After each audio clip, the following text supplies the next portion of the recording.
Okay, class. Again, welcome to my YouTube channel. This is for introduction to philosophy. My topic is all about is still doing philosophy and, of course, methods of philosophy. Okay, so last time we discussed the concept of or the meaning of philosophy, and of course doing philosophy as well as the concept of how we derive the conclusion in terms of holistic point of view and partial point of view. Now, here, class, in the methods of philosophizing, actually there are four methods. You will be surprised if there are situations that somebody will ask you something, no, that example is there is a question of what is love. Ayan, yung mga question na ganyan, very familiar po yan, no? What is love? Of course, definitely you will be confident of saying that love, no, is kind, love is patient, or you can say it in the biblical way, so but in a simple way, love is kind and love is patient. Ayan. However, no, you will notice instead of accepting your answer, uh, maybe the girl would say, baka hindi pa maniwala yan. She could respond some questions, no? May mga tanong dyan, okay? So, ano yung possible na tanong dyan? Kasi let's say, when you say, love is kind and love is patient. And there will be a question of how do you, what do you, yes, I believe on you. But what do you mean by kindness? And what do you mean by patience? Ayan. Of course, you will be surprised on her question again, no? That this time you can give some a little bit examples, and of course you maybe raise your point, no? Ayan. Of course, as a teacher, no, we always ask for several questions to justify, no, the answer is acceptable, no, just like no, usually the teacher is why the teacher do that, no, bakit nyo gagawin yan, what was she's doing, ayan, tatanungin din uli yan, no, what she want to get from doing so, no? Usually, siyempre, uh, we want the answer is justified. We want the answer is more acceptable, which is based on not only just a mere saying, but it is stating the facts. Okay? So in this lesson class, we will be discussing the concept of the methods of philosophizing, no? Wherein the methods of philosophizing is, of course, it is the process of determining the truth or drawing a conclusion from statement using various philosophical methods. What are they? Of course, number one is Socratic method. Number two is dialectic method. Number three is scientific method. And of course, no, historical method. And then this lesson class we will discuss in the next slide. Okay, so let us continue our discussion. No, we are still on the methods of philosophizing, but there is a question here. No, there is a question. What is meant by pamimilosopo or pedantry? No, well, of course, this is a Filipino word, pamimilosopo, which is very common, no, common to Filipino. Ikaw palagi kang namimilosopo. Oh, see. Okay, or we called it in English pedantry. No? Remember that class, pedantry. So meaning there is um, meaning for that. The process of doing philosophy should not be mistaken for a Filipino activity of pamimilosopo or pedantry, where a person display useless knowledge or a minute of or minute observance of small details. Ayan. So karamihan ng mga Pilipino pagka may mga sinabi kang statement, namimiloso po 'yan, no? So, saan galing ang Diyos? Mga ganyan, no?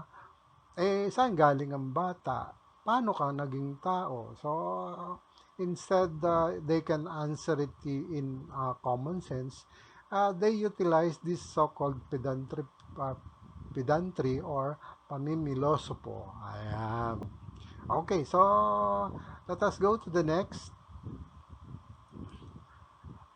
What is meant by methods of philosophizing? Actually, the meaning of that method of philosophizing is the process of determining truth or drawing conclusion from the statement using various philosophical methods. No? So number one, Socratic, dialectic, scientific, and historical. So if there are statements or situations or ideas, no, it gone through this process of four methods of philosophizing, no? Before we go to that conclusions, so we have draw first the truth and draw uh, the acceptable conclusion so that we will not be misled by a certain situation. Yan po yung gagamitin ninyo kapag dating ng araw so that you will not be kumbaga hindi ka dadayain ng mga tao kasi karamihan ngayon, no, so a lot of people who are uh, yung mga iba na scam, yung mga iba na bubudol, no, there are people who do evil things, no, so bago ka gumalaw, bago ka maniwala, and you have to do some philosophizing and you have to use these methods. Okay? So anyway, we will discuss this in a detail, no? Isa-isa yan na detalye yan, yung four methods of. Okay, all right. Let us continue discussion of methods of philosophizing, no? But before we go to that, let us take the elements of the methods of philosophizing. And these are opinion, facts, and truth. Now, before we go to that certain conclusions, no, let us analyze first whether the statement can be classified or whether the statement or ideas or opinion can be classified to an opinion or is it facts and there is a truth on it. Okay, so first, no, let us describe the opinion. When we say opinion, it is an expression of one's feeling based on facts, emotions, belief, and views. No, it is not based on evidence. Okay, a good example for this one is Filipinos are most resilient and hospitable people in the world. Ayan, in the world pa. Manny Pacquiao is the best Filipino boxers, no? Now, this statement, class, are does not support, no, the so-called evidence. It is just a matter of based on belief or views, no? Or it could be an emotion. It could be a fact, but there is no evidence at all, no? So maybe Filipino are hospitable, no? Yes, that could be true. Could be, no, that because of that is our culture. Many foreigners said that also, but it is not only that, no, because the Filipino are there are people not hospitable also, no. There are many people, no. Another is Manny Pacquiao is it could be the best, but there are also other best people, no? Other Filipino boxer like Elorde, Villa, Villamor, ang dami pang mga Pilipinong magagaling, no? Okay. So, it is an opinion. Pero pagka sinabi mo si Manny Pacquiao is 8th division, aba, hindi lang yan facts. It could also be a truth. Okay. Another is, next is facts. Facts are a statement that can be checked and, of course, back up with evidence. It's often in conjunction with the research and study. Example for this one, based on the Miss World Organization records, ayan on the records, no? Megan Young was the Filipina to be crowned as Miss World, no? She won the title 2013 in Bali, Indonesia. Okay, so that is a fact. Totoo po yun. Nangyari po yan sa Bali, Indonesia. And that year, no? Okay. Another is, according to the Philippine Statistic Authority, the country's total population, no, is 92,337,852 million, no. So with that estimation, no, estimation yan, pero supported by census. There was a census conducted in 2010. So that is a research and study. So it is concluded that this statement or premises are facts because there are evidence to prove it. Ayan. Another is the truth, no? The truth is something about has actual, no? Actual, kitang-kita, proven, proven existence scientifically and spiritually regardless one's opinion and belief. Ayan. Pwede rin kahit na yung opinion mo, basta for as long as there is an proven, no? Ayan. Or your belief is proven naman, no? Parang yung manghihilot, ano? So we have experienced that also, yung manghihilot. But we still doubted yung mga kulam-kulam, no? Maybe there is a truth about that. There could also be not truth. For as long as there is a scientific evidence. Pwedeng spirituality, but in terms of scientifically, it cannot be proven. Okay. A good example, or rather, let us continue. It is also undisputed, objective.